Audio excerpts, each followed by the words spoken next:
Hello mindenki! Ez itt a karácsonyi világítás oktató videónak a második része, melyben bemutatom, hogy hogyan lehet egy betlehemi csillagot beilleszteni a showba, illetve hogyan készült a betlehemi csillag. Itt a bemutatóként nézzétek meg a megfelelő albumot a Facebook oldalunkon, ez a facebook.com Ignác Family oldalon található. Itt a fénykép albumok között megvan a betlehemi csillag, és ugyan az első képet.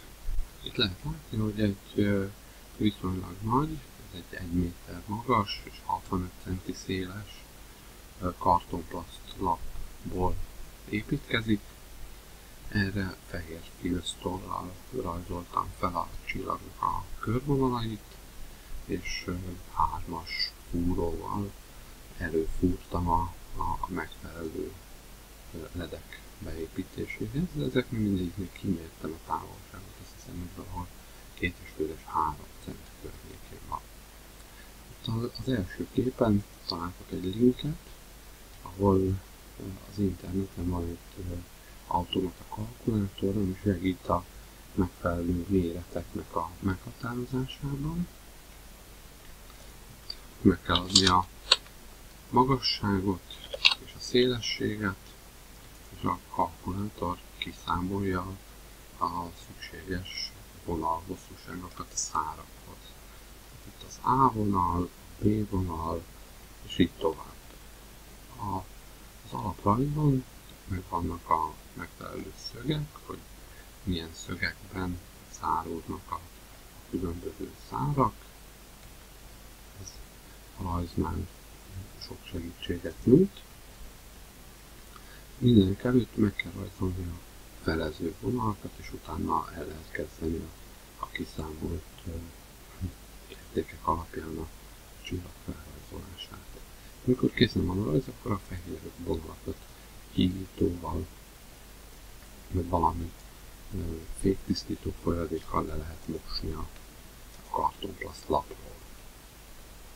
A csillag egy 3 csatornás DMX kontrollerrel vezérelhető.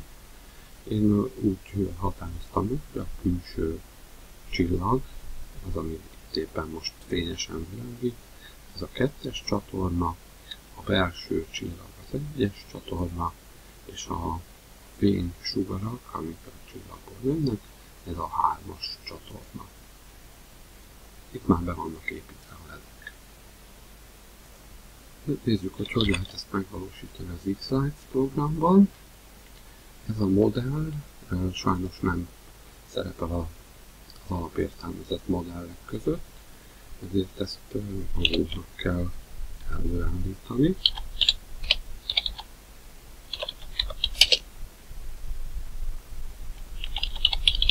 Elvezzük az új modellünket. Ez egy fehér ledekből álló modell, és custom típusú. Na most itt a lapon lehet látni, hogy jobb oldalra felrajzolt a program egy Excelhez hasonló táblázatot, ami a modellünknek a szélességére és a magasságára épít. Most ezt a rajzot el tudjuk készíteni egy kockás papíron, illetve segítségül hívhatjuk az Excel programot. Itt az internetről letöltöttem egy betlehemi csillagképet, és ezt háttérnek beállítottam az Excelben. Utána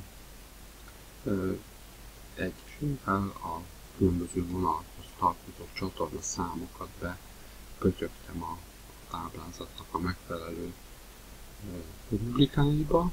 Itt látszik, hogy az 1-es, a 2-es és a 3-as csatornák be vannak jelölve.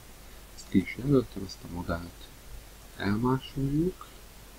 Itt ez legalább 38 plusz 2, ez legalább 40 széles ez a rajz, és 60 60-nál magasabb.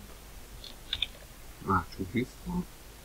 Tehát itt a szélesség, azt mondjuk 42 legyen, és 65 legyen a magasság. Itt ki tudjuk ezt a táblázatot nagyítani, de kattintsuk a kurzort a bal felső sarokba, megnyomjuk a beszúrás gombot. Itt lehet a táblázat méretein egy picit finomítani. Itt elég úgy érzem, hogy ennyit magasságot belőni, és a szélességet is vissza lehet venni, hogy szimmetrikus legyen a moda 1-jel. 41. Mivel a kis fenyőfát már beépítettük, ezért ez a modell ez a 4-es csatornától fog indulni. Itt látszik, hogy az 1-eseket a 4-es csatorna, a 2-eseket az 5-ös, a 3-asokat a 6-os csatorna fogja működtetni. Ez fehérre. Oké. Hát a csillag megszületett itt az előnézeti képen, de picit torz az alakja, de szerencsére itt már tudunk a méretén, meg a dimenzióin állítani, és akkor ezt fel tudjuk szerelni a ház tetejére. Mentsük el a új modellt, itt lehet látni, hogy ha kinyitom, akkor az 1-es-től a 3-as csatornáig a kis fenyőfa foglalja el a kontrollert, és a 4-es, 5-ös, 6-os csatornát a csillag kapja. Nézzük a szerkesztőt. A szerkesztőbe töltsük be az előző videóban már elkészített kis programot. Ebben már megtalálható a kis fenyőfának a programozása. Itt egy ilyen 11 néhány másodpercig.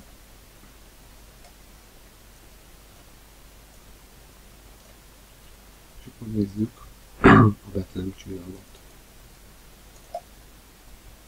Jelenítsük meg a Betlehem csillagot is, ebben a nézetben, a Betlehem csillagot, és itt vannak a módok, az 1-es, a 2-es és a 3-as. Az 1-es a belső csillag, külső csillag, fények.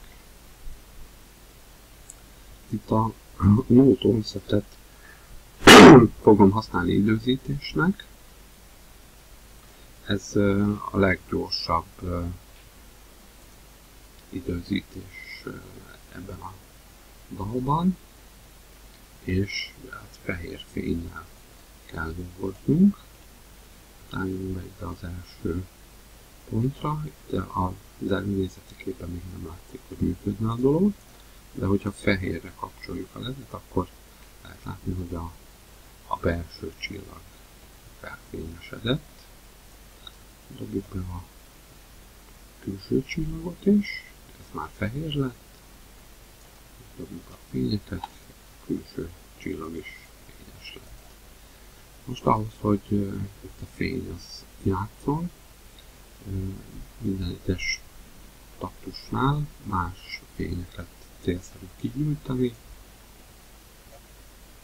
Ezeket a vágólapra is elhetjük, és akkor készen szépen itten be lehet dobálni a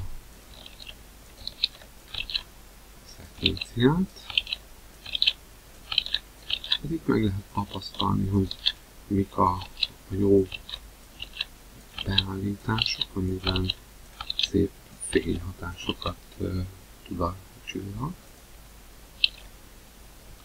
Hát itt eljutottunk a 3 másodpercig, egyébként még tovább megyek az időben. Mindenki.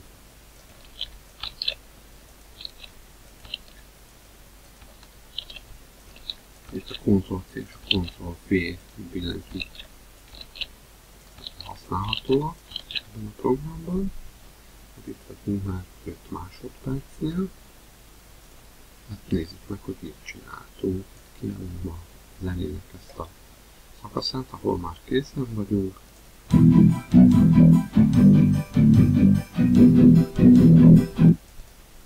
Itt a kis modell képernyőn lehetett látni, hogy a csillag szépen elkezdett működni. Ezt még lehet egy picit citomázni, ha azokat a kockákat feltöltjük fél fényerejű effektusokkal, vagy mondjuk legyen egy ilyen 30-40%-os fényerő, akkor azok a lámpák is felgyulladnak egy csökkentett fényerővel, és így olyan pulzáló effektust kapunk. Ezt a fél fényerejű effektust, ezt a vágólapra vettem, és így elkezdtem bedobálni. Csak így 2,4 másodpercig. Szigorítást, behúzom a nagyobb előnézeti képet, ahova már itt berajzoltuk a csillagot.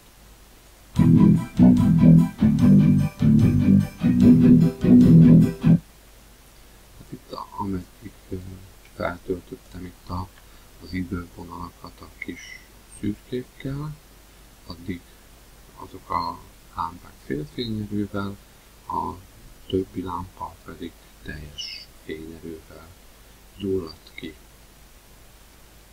Remélem, hogy segítettem ezzel a kis videóval, és többen is kedvet kaptok majd a karácsonyi világításnak a kivitelezéséhez. Köszönöm szépen a türelmeteket, a figyelmet,